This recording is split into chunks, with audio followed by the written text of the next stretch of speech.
Dans une communauté, tous les membres ont un rôle à jouer pour maintenir la communication et se nourrir les uns les autres. De cette façon, la communauté est soutenue et chacun et chacune peut s'y épanouir.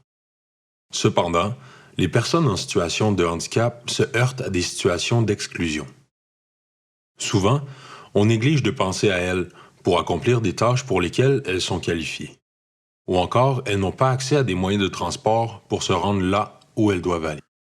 Plusieurs ne peuvent pas participer aux activités de la communauté, tandis que d'autres sont dévisagées, ignorées ou font l'objet de plaisanteries lorsqu'elles sortent. Lorsqu'une personne est exclue, le cercle est rompu, laissant des lacunes qui affaiblissent le potentiel de la communauté à se développer et à s'épanouir pleinement. Cela se produit chaque jour et tout le monde en souffre.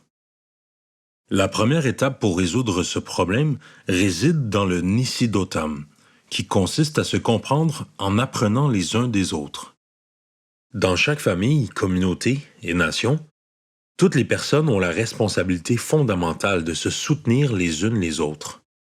Les personnes en situation de handicap ont des connaissances, des compétences et des perspectives uniques à apporter. Plus nous trouverons des moyens de favoriser l'inclusion et l'accessibilité pour les personnes aux prises avec des obstacles, plus des communautés entières pourront s'épanouir, ce qui complétera et renforcera le cercle. Alors, comment pouvons-nous renforcer le cercle?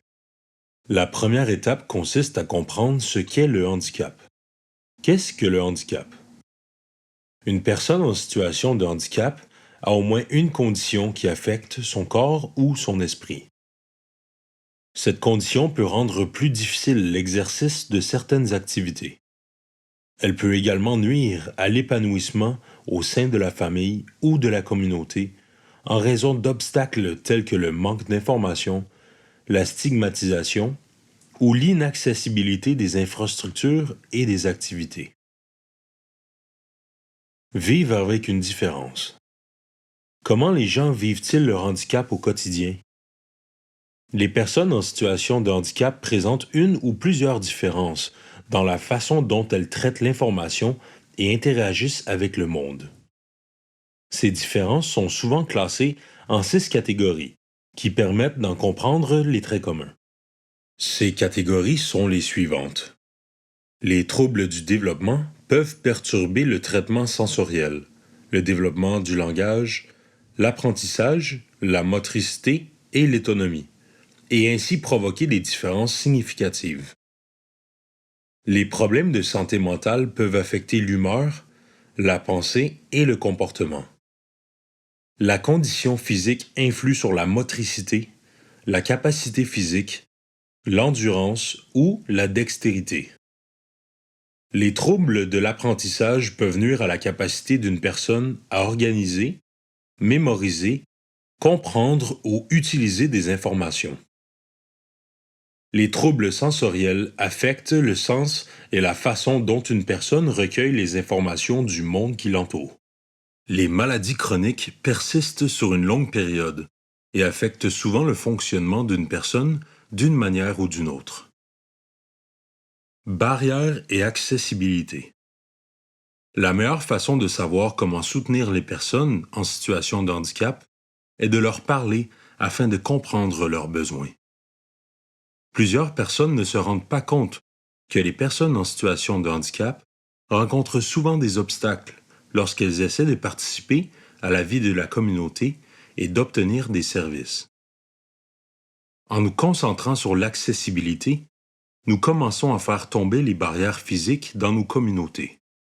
Par exemple, en installant des rampes ou des rails et en élargissant les portes.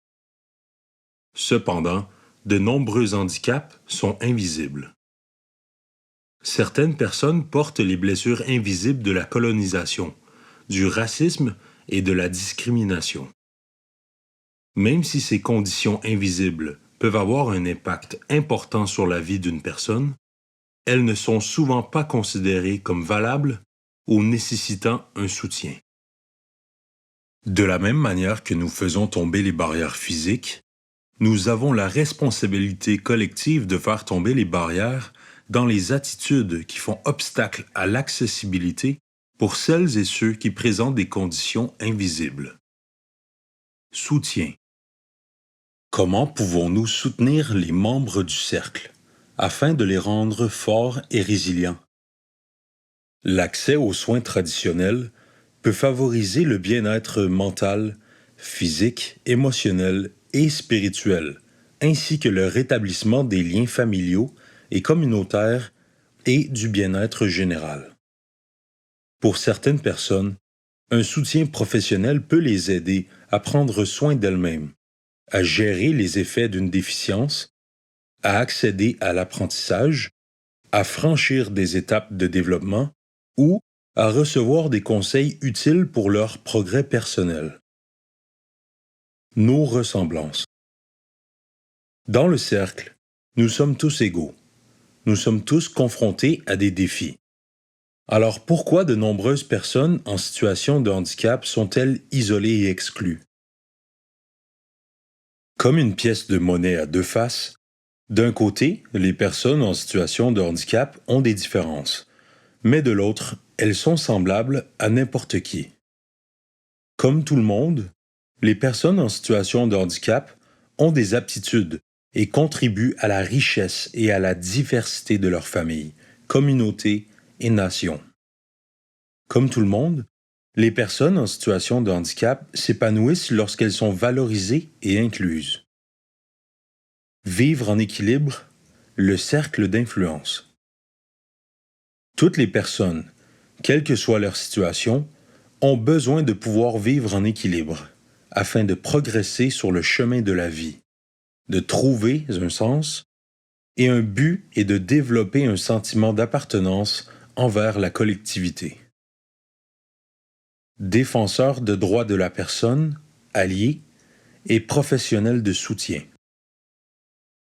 Dans sa famille, sa communauté et sa nation, chaque personne a la responsabilité fondamentale de contribuer au soutien mutuel.